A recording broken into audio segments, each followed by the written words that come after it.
Hello, good morning. Have a blessed Friday. Have a blessed first Friday of the month, of the week, of the month, and of the year. Yeah. I want to share with you guys yung reflection ngayon. Nare-relate minsan doon sa sinasabi ko.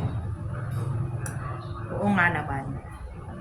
Ano nga naman pala yung purpose natin dito kung bakit tayo nabuhay at ipinanganak. Kagaya na sinabi ni Father at nasasabi ko rin ng mga nakaraan.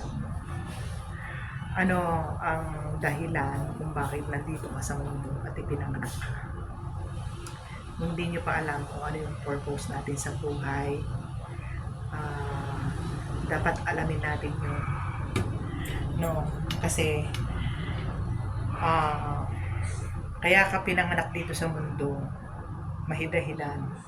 Kaya ka nandito ngayon at nabubuhay ka pa, may dahilan. May dahilan ang lahat kung bakit nilikha ka ng Diyos na ipinanganak. Kasi ang buhay ay hindi lang naman kagaya na nasabi ni Father, totoo yun. Hindi yung gigising ka sa umaga, kakain, matutulog, magtatrabaho, kung ano-ano para ka mabuhay. Dito, hindi yun ang pinaka main reason kung bakit nabubuhay ka. Kailangan bawat isa sa atin, alam natin ang purpose at mission mo dito sa mundo kung bakit nandito ka. No?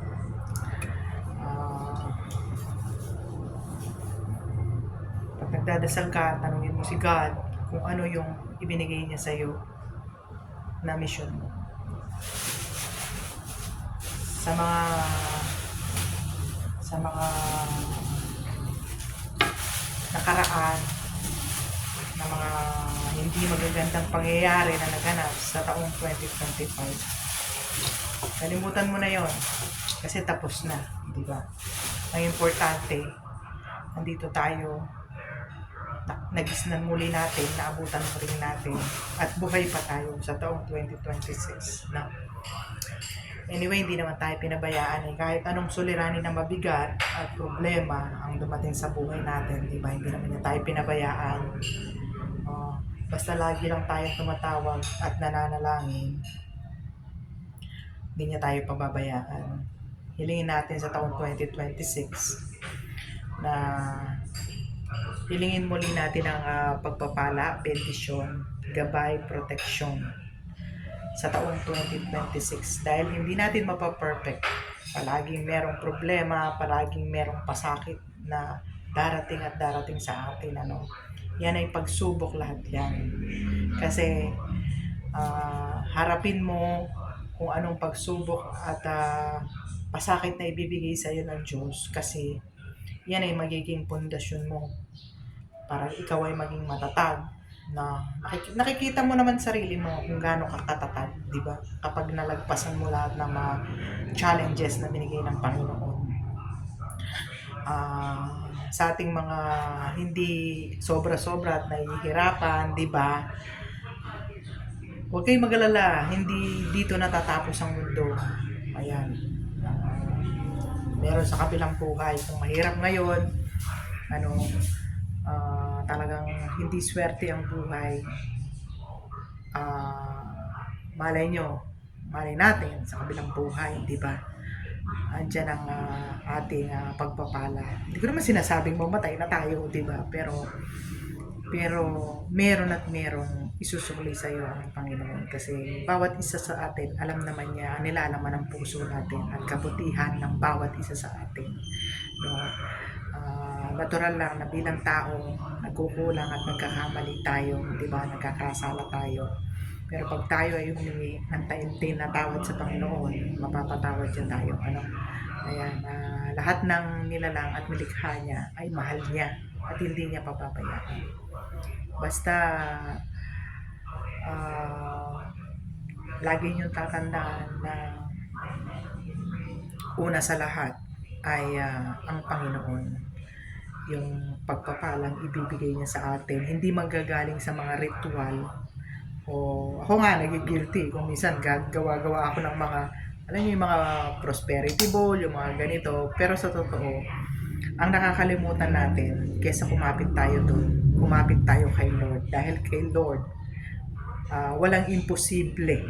Lahat ibibigay niya ang ating kahilingan. Dumiretso na lang tayo sa kanya. Kaysa doon sa mga pamahiin. Ako mahilig din magpamahiin kung minsan nagigilty ako. Di ba? Oo. Para akong hindi madasalin ba. Pero yung faith ko kay God, alam ko pagdating doon, matatag. Hindi man ako perfecto. As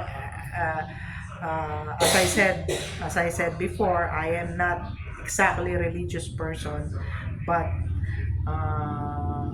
patuloy akong lumalapit at nananalangin.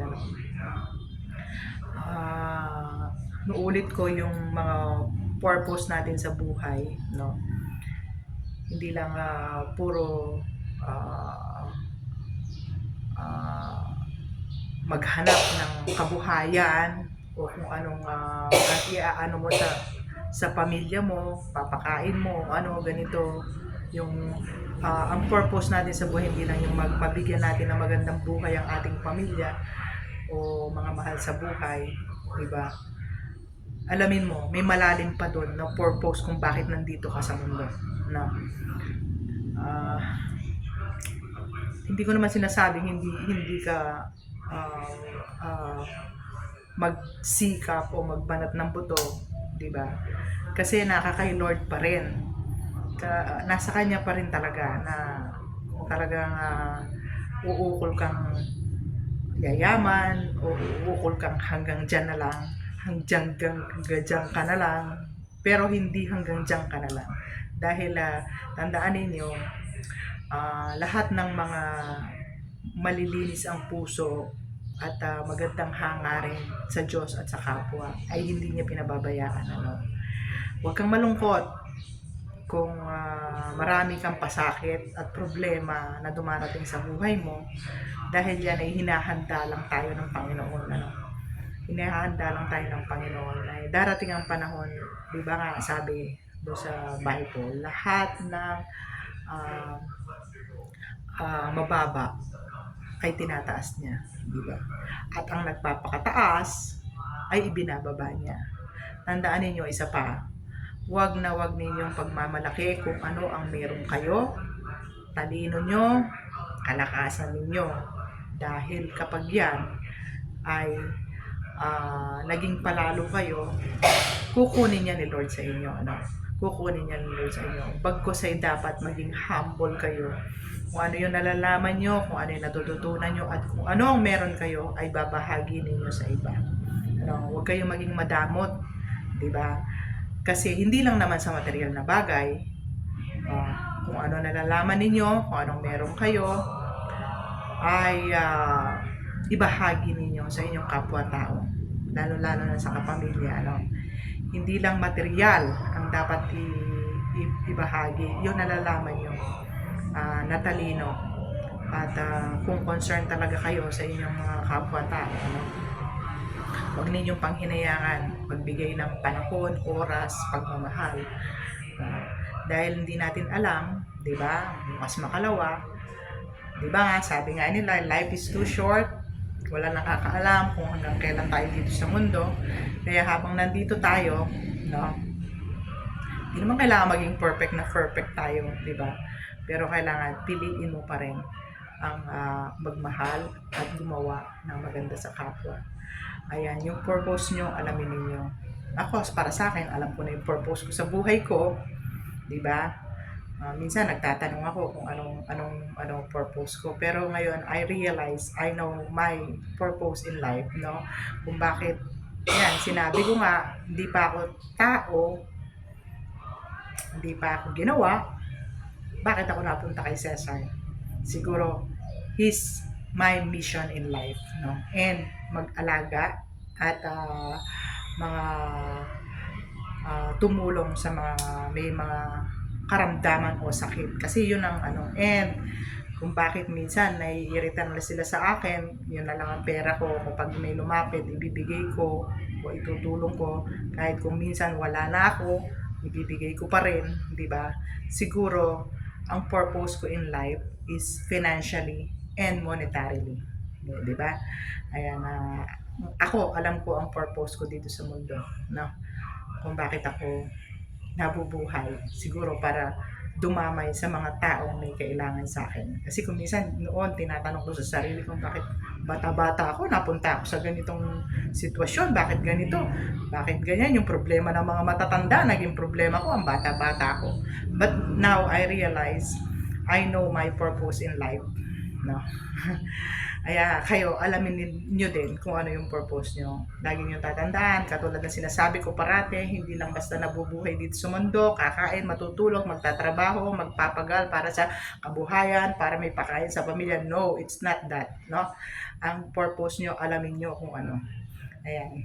Have a good and blessed Sunday sa ating lahat. Ay, blessed Friday. Ayan. Pagpalain nawa tayo ng puong may kapal sa taong 2026. Ayan. Nagluluto na ako ng aking dinuguan. Ayan. I love you all, guys. Ayan. Tandaan nyo, mahal tayo lahat ng Diyos. Mapamahirap, mapamayaman, mapapayat, mapamataba, kung ano ka dito sa mundo, mahal tayo ng Panginoon. Mama Mary and Papa God loves us always as always. Hindi siya tumitingin sa ating mga ginagawang kasalanan, kung hindi yung kanyang ating pananampalataya sa kanya ang tinitingnan niya at ang ating laman ng puso. Hindi yung kasalanan natin ang tinitingnan ng Panginoon, yung laman ng ating puso. Yan. Salamat po.